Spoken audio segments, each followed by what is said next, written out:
The photograph arrived without explanation, depicting a dark grey, pulsating mass hovering far above the North Atlantic. It resembled a cyclone, but lacked an eye or rotation, appearing instead as stacked folds of gauze. The sky around it was eerily clear, the first impossibility. Doctor. Merad Finn received the encrypted image at 6:32 a.m. with the urgent subject, "Come in." Immediately, she arrived at the North Strand Climate Monitoring Facility before sunrise to find the conference room unusually full. Technicians, military liaisons, meteorologists, and a man from the Department of Anomalous Phenomena, officially non-existent, stared silently at the satellite image projected on the wall. Merad broke the silence, noting, "I've never seen a static formation at that altitude. How high is this?" A technician confirmed, 68 kilometers. She murmured, "This doesn't make any sense." A meteorologist retorted, "It's your job to make sense of it, Dr. Finn." The military liaison explained the mass had just showed up 6 hours prior, spotted by satellites, and wasn't weapon debris. Civil flights and maritime routes were diverting. Monitors scrolled impossible readings, temperatures, wind speeds, strange depth readings. The mass remained impossibly still, unmoving despite hundreds of kilometers per hour winds. "It's not a weather event," a meteorologist declared, worry in his shaky voice. No one had an answer. By noon, the world had seen it. Footage from a commercial pilot went viral. A bloated band of dark mist stretching from horizon to horizon, blotting out the sun. It covered a region the size of North America and was growing. The shadow it cast was immeasurable, dimming the light to perpetual dusk, turning the sky a dull grey. Shadows vanished, and birds fell silent. People on the ground began reporting strange static humming in their teeth, tension headaches, and persistent low pressure in their ears. Online forums exploded with #the cloud. Dr. Finn, despite her clinical training, felt the lab air turn stale. Something was profoundly wrong. At exactly 9:43 p.m. GMT, the first sound was recorded, a low-frequency thump-thump, deep and distant. Then another 2 hours later. The thumps grew more frequent, minutes apart. Merad, headset on, watched the sound wave on her monitor. It wasn't thunder nor seismic. It was airborne high above. A young intern whispered, "It's coming from inside the cloud." By midnight, it settled into a relentless rhythm, thump-thump, thump-thump, thump-thump. A slow, deep drumming, as though something vast was knocking from the other side of the sky. By morning, the drumming was heard across the entire northern hemisphere. It wasn't confined to monitoring stations. People across Europe, the eastern United States, parts of Western Africa, and even Argentina reported feeling it through their bodies in the base of the skull, the hollows of the chest, behind the eyes. Entire cities reported the vibrations. Hospitals began to fill, not from injury, but from confusion, migraines, tinnitus, and bleeding noses. Some people lost their minds, tormented by the inescapable sound, while others seemed unfazed. A woman in Bordeaux convulsed, screaming, "I hear it, I hear it, I hear it," before falling unconscious.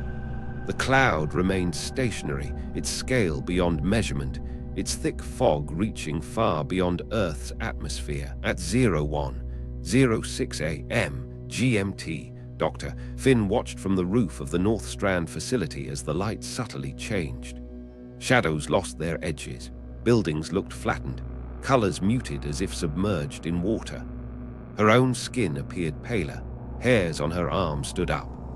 Jonas from Anomalous Phenomena joined her, his eyes fixed on the dreadful cloud that swallowed the entire skyline. He shared that he was being relocated to a counterpart facility in the southern hemisphere for simultaneous readings, admitting it felt like being moved out of the blast zone. He hoped their mirrored datasets might help make sense of it. Finn studied his blurred silhouette, then returned her gaze to the cloud. The drumming echoed low, cavernous, endless. Neither spoke further. Just after noon, emergency broadcast systems went live. News anchors read pre-written statements. Authorities are aware of the atmospheric anomaly, remain indoors, limit direct observation. The feeds cut after 90 seconds, leaving black screens. Social media exploded with conspiracy and fear. A viral clip from New York showed commuters frozen in an intersection, all exiting their vehicles, staring up as if hearing a voice. Some cried, others fell to their knees in prayer, united by utter helplessness. Government helicopters swarmed beneath the cloud like flies. Another clip from a Nigerian cargo ship showed the cloud expanding, spilling outward in curling tendrils, dark mist swirling like black sand. The crew's final log simply read, "God has returned to us at 2:42 a.m., Doctor." Finn entered the soundproof chamber, strapping on over-ear monitors. The drumming from the cloud was clearer now, more spacious, more thoughtful, with pauses long enough to create an illusion it had stopped. She felt it deep in her ribcage, her heart sinking to the aerial phenomenon. It was a tidal force. Then the rhythm broke. A single, elongated groan, wet and guttural, poured from the cloud, rippling across the atmosphere like viscous liquid. The ground vibrated. It was enormous, impossible, something malignant whose moan reshaped the sky. The pitch was almost subsonic, yet tortuously present, dragging, reverberating with unimaginable mass. It slithered and pulsed like tearing muscle, a predator yawning across the heavens. Finn ripped off her headphones, trembling, sweat pricking her skin. The chamber was silent, yet the sound lingered, imprinted on her ribs and skull. An intern, pale and crying, asked, "Was that a voice?" Finn whispered, "No, it wasn't a voice." She left without another word, the drumming resuming its normal rhythm. The cloud remained stationary, its estimated diameter exceeding 5,000 km. Audio patterns continued, rhythmic, biological, possibly vocal. Global symptoms included neurological disruption, auditory hallucinations, emotional volatility, mass hysteria, and thousands of casualties from burst eardrums and internal hemorrhaging. Public unrest surged, governmental control deteriorating. Attempts to obtain a visual of the sound's source yielded disturbing results. LiDAR scans failed. A U-2 spy plane briefly captured a structure like bone before glitching to a perfect sphere, and a weather balloon showed fibrous, twitching internal layers. Analysts found a shape in the center spindled, elongated, symmetrical, but wrong, resembling a face when not looked at directly. The files were locked, human review forbidden. Doctor, Finn jolted awake at her desk, her phone vibrating. Jonah's dap. "Finn." His voice was sharp, urgent. "Are you seeing the latest readings?" The cloud had been behaving differently, the drumming heavier, more insistent. "Intense." Jonas's laugh was bitter. The subsonic pulses, every monitoring station on every continent, they are aligning.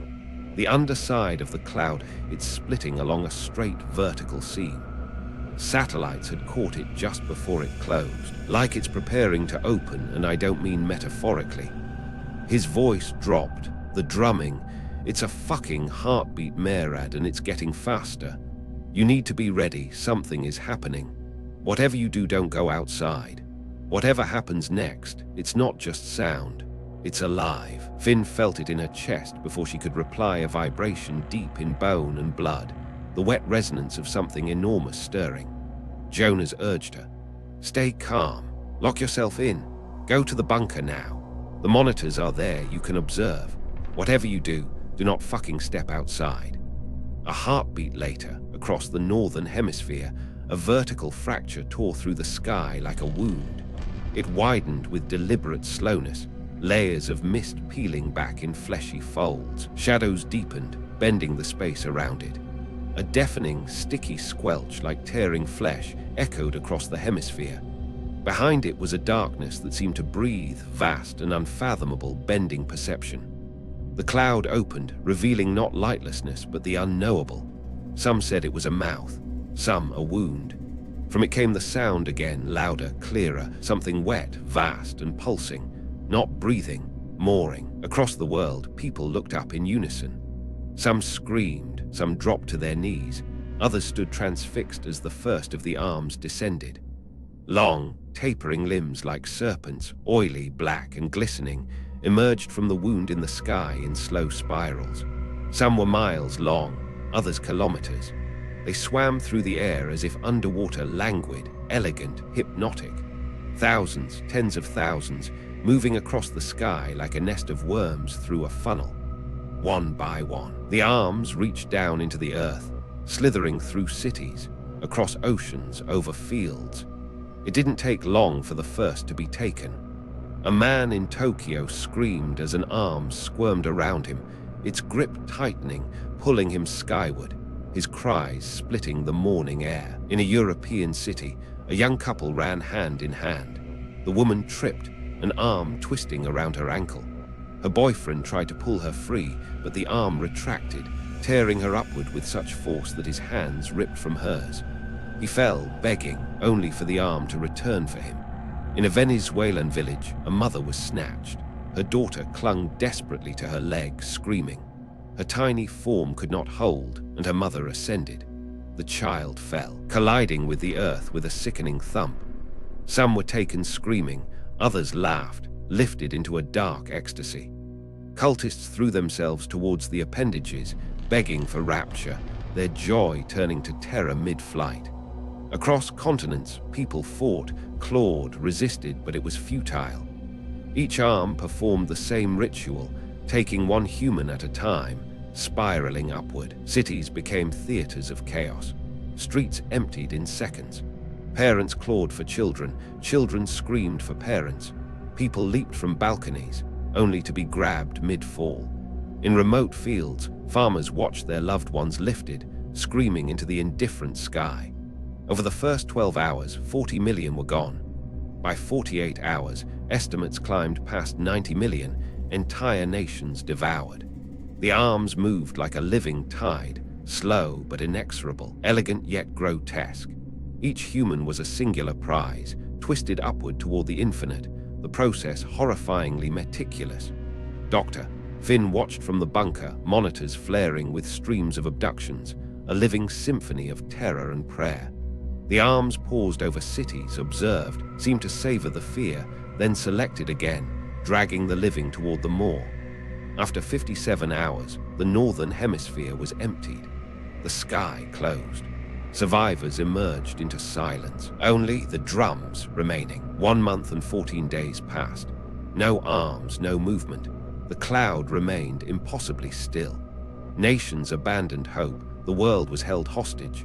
Cities went dark, markets crashed, millions starved or took their own lives, others prayed to be forgotten. Dr. Finn remained in the bunker, her notes a futile ritual. At 03:58 a.m. GMT, her console crackled. Jonas's voice, hushed and urgent. "Finn, are you seeing the latest readings?" He described pressure readings from the South Atlantic Buoy Network tanking globally, not winds, but everything bleeding toward the cloud like it's inhaling. He laughed bitterly. "It's hungry. We're all dead anyway. That's not living. That's meat waiting to be picked up." His voice cracked. "There's no stopping it. We're not even ants." He abruptly cut off. Finn, trembling, clasped her hands and prayed for the first time. At 04:17 a.m. GMT, the sky opened again. No warning. The cloud center shifted, parting like lips. The drumming was constant, but a new sound began. Low, wet, rolling like a cauldron of bile. A vast, guttural exhalation surged from the planet's core, shattering the sky. A sound like dry heaving, viscous and phlegm-soaked, cracking windows, shaking the ground, felling birds. It was force, a pressure wave of wet breath and raw heat that swept the globe. People screamed as ears bled. Animals dropped dead. A stench of spoiled meat and copper crawled into lungs. From deep within, something ruptured. A tidal wave of thick arterial blood expelled, falling like monsoon rain over half the globe. Red soaked everything, steaming, reeking of iron. Whispers in the rain. For 93 seconds, the being was truly seen. It filled the sky, impossibly symmetrical yet shifting, its surface a chaos of pulsing membranes, bone plate ridges, and writhing nerves. A million lidless, goat-like eyes stared down, and then it smiled, a dreadful unfurling of tissue, an imitation of amusement. The sky swallowed itself. Silence fell. No arms, no sound, just the drum of fear. The stench never faded. The red rain soaked into everything. On the 15th day after the belch, LEO satellites returned images of a continuous fibrous sheet forming across the Atlantic basin like cooled wax, but it flexed. Beneath solar radiation, it tightened. Under lunar light, it swelled, registering microscopic contractions. The red blood had become pink-gray, then skin, stretching uninterrupted from Portugal to the Caribbean. Doctor. Finn understood. This was gestation. Earth was being blanketed in something alive, not consumed but prepared. Then, on the 46th day, the cloud moved. It drifted silently, taking 6 hours to traverse the ocean. People in Asia and Australia watched it approach, knowing what would come. At 02:17 local time, it settled above the Indian Ocean. The sky began to open, and the arms began their terrible descent. Jonas, the last man in his bunker, watched the fog outside pulse with vascular light. He pulled off his oxygen mask, smiled deliriously, and turned a gun on himself, finding awe in the suffocation. Far beyond Earth, the first cloud drifted on. Earth exhaled its final breath, becoming something new. That brings us to the end of today's video. Thanks for watching, and if you enjoyed this, hit that like button and subscribe to join the channel. I'd love to hear your thoughts or any changes you'd like to see in the comments below. Until we meet in another story, take care.